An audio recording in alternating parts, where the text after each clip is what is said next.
All right, so we had kind of an interesting week in the market. Markets, everything was down, down, down. Again, we started down. Again, down. We started the week at about 530 on the SPY, and we got as low as 519.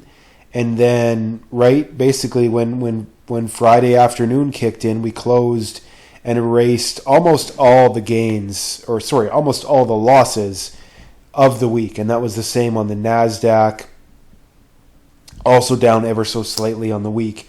And this is pretty much what I expect to happen until something significant changes. And the big news coming out of this week was the PCE number that came out on Friday morning, and that number was in line with expectations. Right? It was 0.3, and that was exactly what the market had expected. So I'm kind of surprised that it sold off on that news, but then it came right back. So technically, the market reacted by the end of the day basically how we expected it to react. So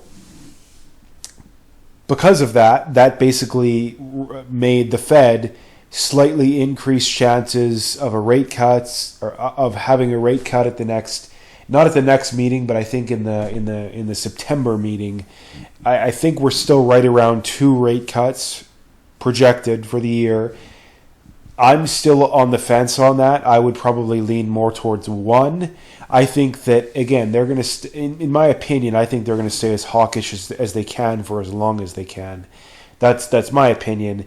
And the reason for that is inflation is going to be stickier than they expect. I mean, that's already showing in the data.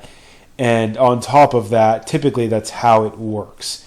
When you look at history, the reason that you get rate cuts almost always is not because the Fed engineered this perfect soft landing and they raise rates, they bring down inflation nicely, in a nice steady decline. They get it down to their 2% or whatever number you want to call it, and then they lower rates. Typically, that's not how it works. Almost always, it's because something unexpected happens, and that forces them to lower rates.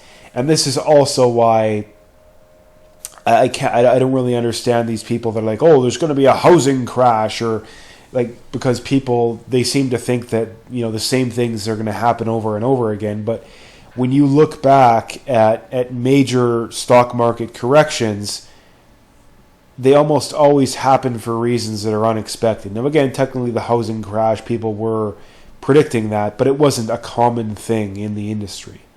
And even the people that did predict it, I mean, when you look at Michael Burry, he was talking about it for, I think, at least 5 years before it actually happened. So even if they're right about it, the chances that they're going to be right on the timing is extremely low. So that's kind of my point there. So that's basically what I wanted to bring up as far as the markets go. Again, going forward, I think we're going to be choppy because until something major changes, until we get some unexpected bearish news, like extremely bearish, that's probably the only thing that's going to bring the market down. Or if we get cuts, or if we get something that's extremely bullish, that'll bring the market up. But until then, I think we continue to stay range bound. We continue to chop around. I think we will see a correction, whether we get some really bad news or not. No, again, it probably won't be that big, maybe 5-10%. If we get some major, bearish piece of news, then that's probably when that very bearish, whether it's like a 20-30% correction happens. But if that doesn't happen, I don't see there being anything more than like a 5-10% correction. So anyway, that is how the markets basically was this week. And speaking of the markets going forward, this is the historical PE ratio for the S&P 500. And again, this is going back to 2014, so basically 10 years or so. And from what you can see, the average over the 10-year period is about 18, and the average over the last 5 years is about 19. And you can see we're right around 20 and a half or so right now. The highest it got was just over 23. And again, a lot of people are talking about, oh, the market's so overvalued right now, you can't be buying. And I disagree with that. And it's not that I'm saying that the market is a little bit overvalued. I think that's undeniable. But what I'm saying is there definitely is still, I wouldn't say tons of stocks, but a decent amount of stocks that you can be buying right now. And on top of that, when you look at the stock market, right, a lot of people like to make these comparisons of the market going back 50 years, 100 years, 150 years, whatever the number is. I heard a statistic recently that when you go back from 1850 to post-World War II and then post-World War II to today, the first period there, the economy was in recession 40% of the time. From post-World War II through today, we've been in recession about 11% of the time. So the whole point there is a market that's in a recession quite literally a quarter of the time should absolutely trade for a significant premium than one that's in a recession 4 times as often. So when people make these comparisons going back 100 years or 150 years, I think you really need to take that with a grain of salt. And on top of that, when you look at like Roth IRAs and TFSAs in Canada, I mean, I believe the Roth IRA was first came into existence in the late 90s, and the TFSA in Canada was in the mid to late 2000s. So when you look at like average people investing, that hasn't been going on for that long. I mean, most people, I mean, can remember a time. I mean, you for sure can remember the 90s, right? 80s, 90s, right?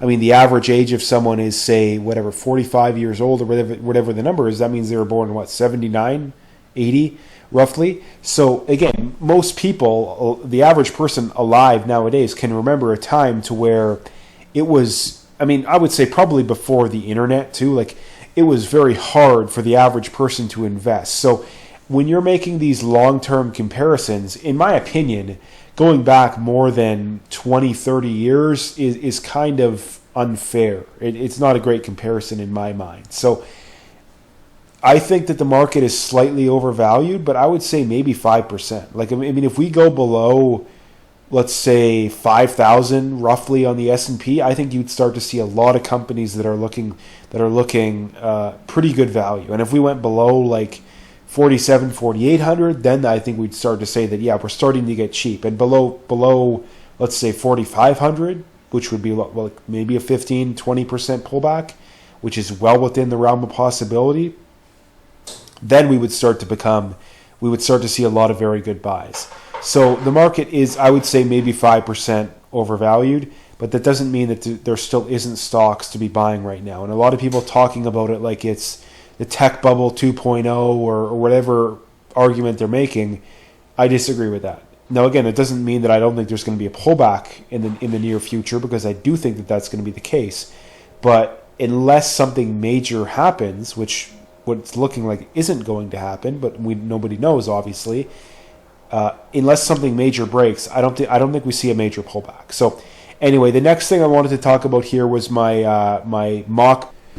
So as far as the mock portfolio goes, the strategy is still very much the same. It is to have the clear majority of that portfolio sitting in bonds. And again, the strategy is clear there in that I'm simply selling calls on stocks that I want to buy at a price that I think is fair, or basically fair, and simply go ahead with that and wait till that happens. And I think that that's a very good strategy if you have the ability to sell calls. Now, again, if you're doing it in a non-taxable account, typically I don't think, I know a TFSA you're not allowed to. I believe you're not allowed to in a Roth IRA, but I'm not actually sure.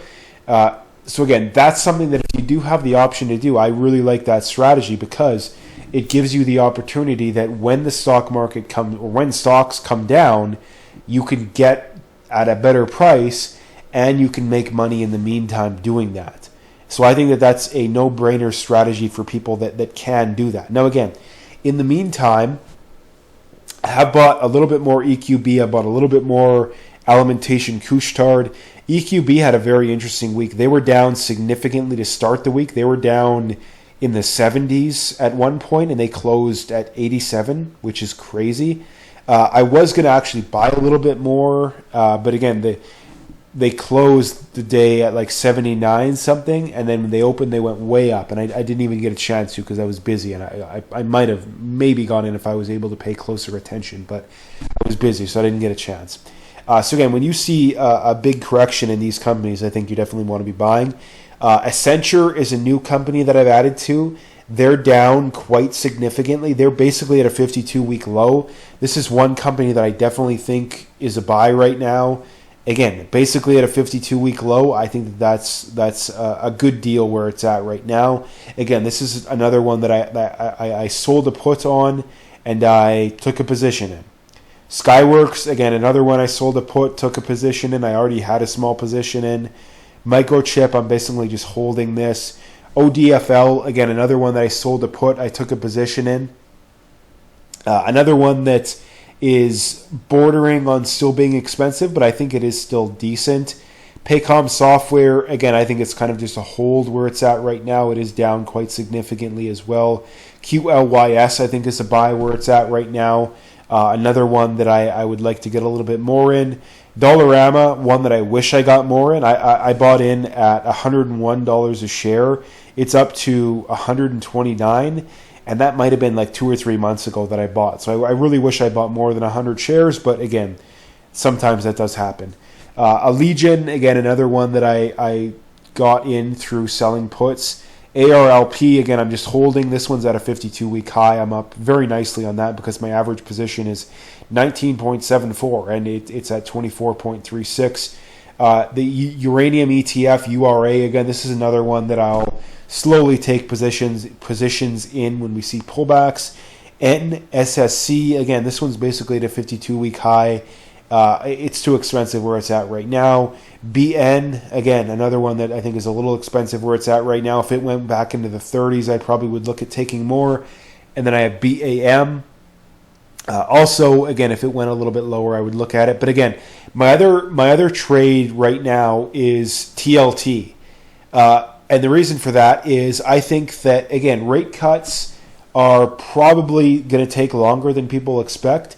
But when that happens, TLT is going to do very good because TLT is the long bond. And what happens when rates go down, the long bond is going to go up in value because the yield's going to go down.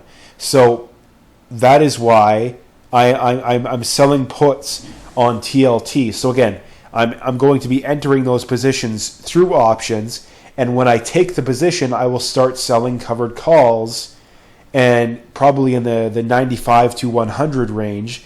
And then when rates go down, I'll sell, I'll make money, and I'll get paid in the meantime on top of the dividend to do that. So I think that that's a very good trade, a medium-term trade that you could be making right now is selling puts on the TLT. If it comes down, you take the position, you turn around and sell calls until rates go up and it gets called away. So that is basically the strategy going forward as far as this goes. So again, that's basically what I wanted to bring up today. If you liked the video, please like, comment, subscribe, and stay tuned for more.